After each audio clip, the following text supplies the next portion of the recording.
Good morning. We meet again. We continue with the common neonatal infections. Today we will look at neonatal sepsis. I am your presenter, Medical Associate Officer, Mr. Mwanza. So we'll start with the definition of bacteremia. So we know that bacteremia, this is the invasion of the circulation of the bacteria that are present in the body.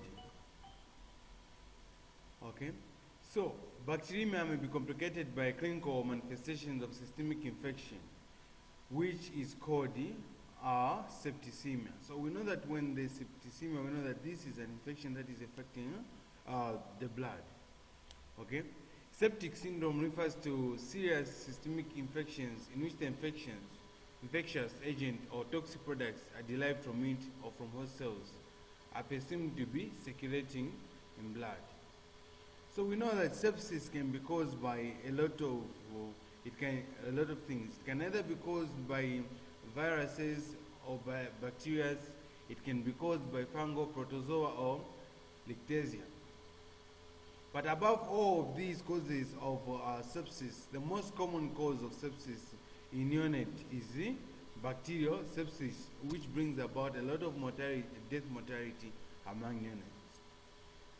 Before we go further into details to look at the clinical manifestation, the management of sepsis, it is very important to understand the pathophysiology on how the invasion of these bacteria, or it can be viruses, they will affect the neonate.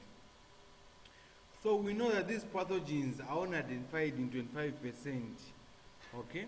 But the most common times in which these bacteria will invade, it's during labor, okay?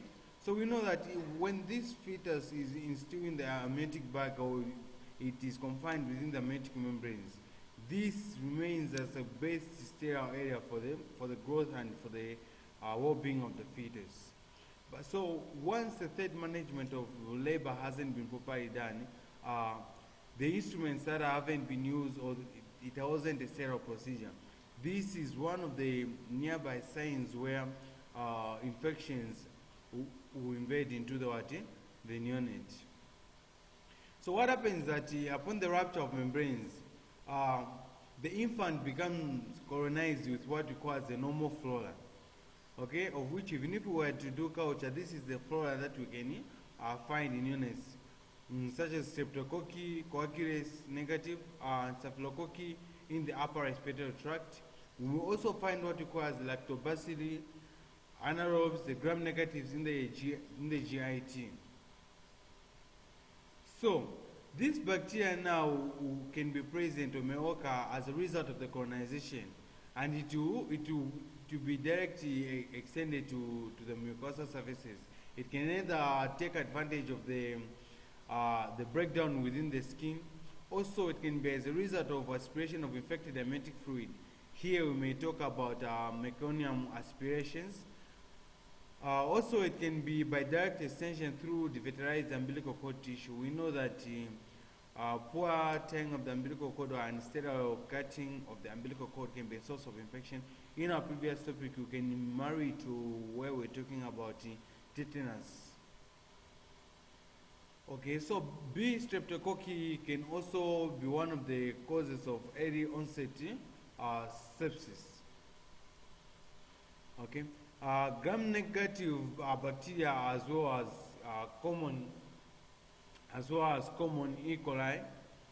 Gram-negative bacteria such as E. coli, Listeria, H. influenza, Staphylococcus aureus, and Klebsiella, these are other causative agents.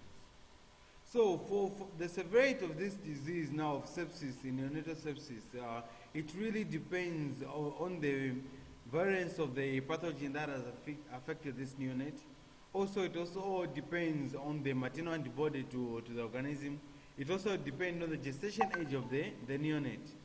Also, it depends on the duration of rupture of membranes. You know that prolonged rupture of membranes during labor also becomes a source of infection to the mother also and to the neonate.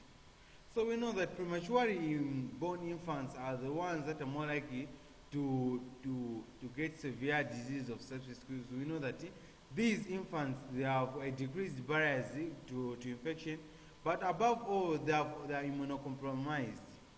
Okay, so and because of this they are easily likely to acquire nosocomial infections.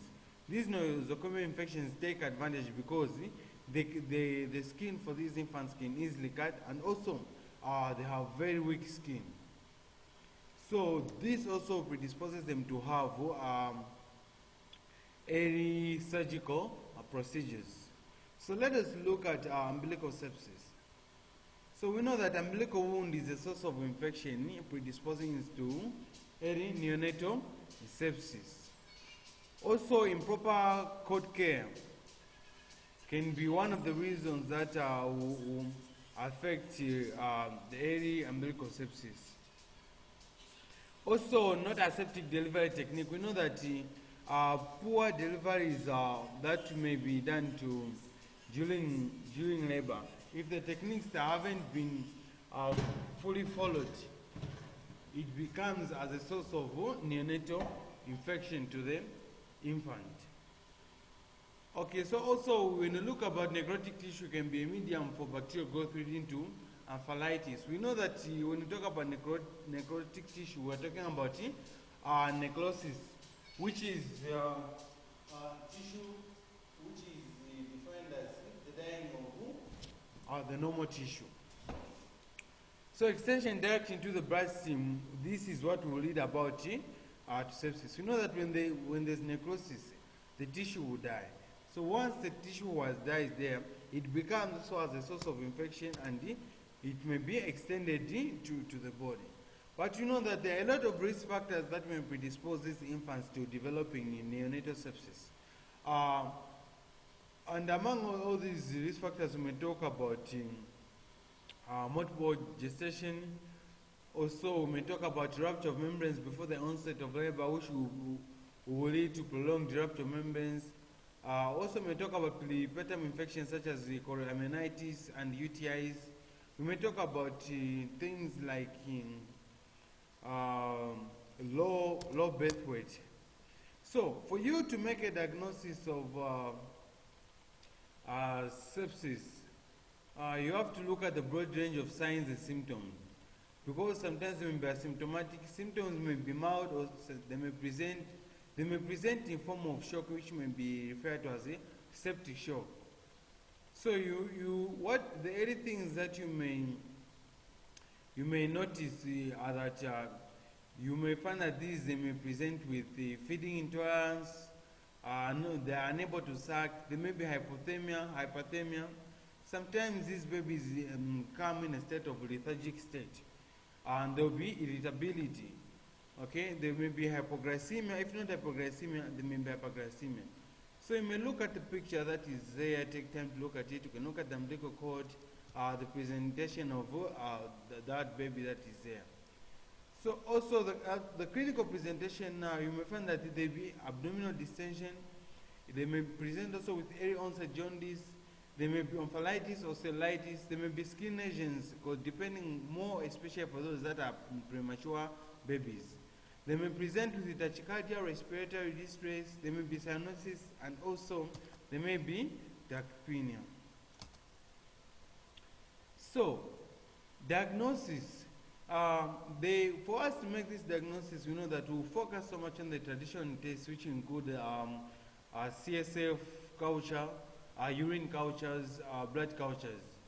But above all, what we should know and keep in mind is that blood culture still remains as the gold standard investigation for neonatal sepsis, which produces a pathogen only in 25% of that time. Also, there is a susceptibility in isolating the bacteria type, depending on the amount of blood obtained, and also the presence of intrapartum antibiotics that are there. Urine culture, CSF culture give a low yield in the 72 hours if the child has no specific symptoms of sepsis. So we know that yes, in our previous topic also we talked about meningitis. We will not really focus on it too much here. But what you should understand is that meningitis is rare in the first 72 hours without concomitant bacteriemia, because if we go back to that topic, we looked at the incubation period that is there.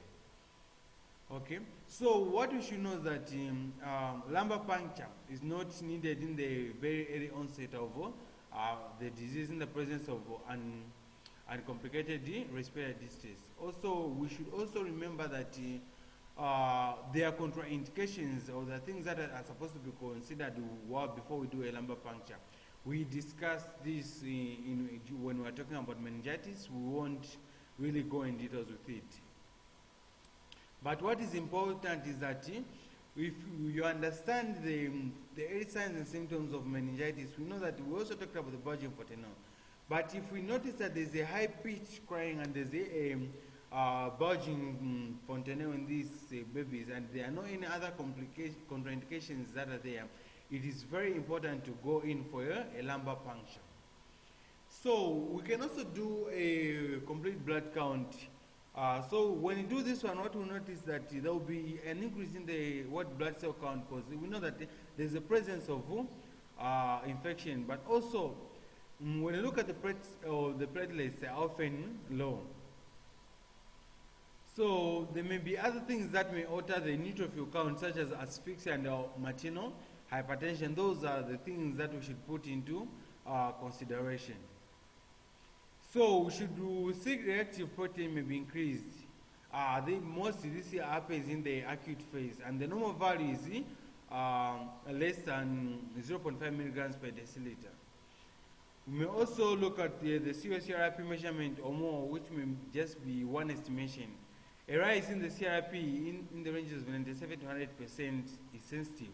But also we should be aware of false positives, which may be seen in pneumothoraxes and the meconium aspiration syndromes. Management, which is also very important in these patients or neonates with sepsis. The management is by we give IV 5 mils of glucose 10% at admission, okay, which is supposed to be calculated and supervised very carefully. Also, we continue IV perfusion with possible in a district hospital. But we may, if this baby is able to suck properly and there are no any other difficulties, we may withhold the glucose, because we know that what you're preventing when you're giving this glucose here is we are preventing this baby to go into what? Hypoglycemia or hyperglycemia. So we'll also look at the medical management. I will give this ampicillin plus any aminoglycoside there. So give ampicillin 100 milligrams per kg dose. BD for infants, which means twice a day for 7 days. Okay? Those infants that are greater than 7 days old. And also, we can give it 3 times a day for infants in less than 7 days. We can also give Expen 100,000 international units per kg, and that is BD. We may give gentamicin 5 to 7 milligrams per kg OD, which means once in a day. So Staphylococcus epidermidis is important cause of our hospital acquired late onset infection. We know that the longer sometimes these neonates infants they stay, they have a chance they come with it for developing, for acquiring neonatal Staphylococcus epidermidis. Also, we administer third generation cephalosporins for suspicion of meningitis, because it has a better penetration across the BBB, which is the blood-brain barrier, than gentamicin. So what is important also is that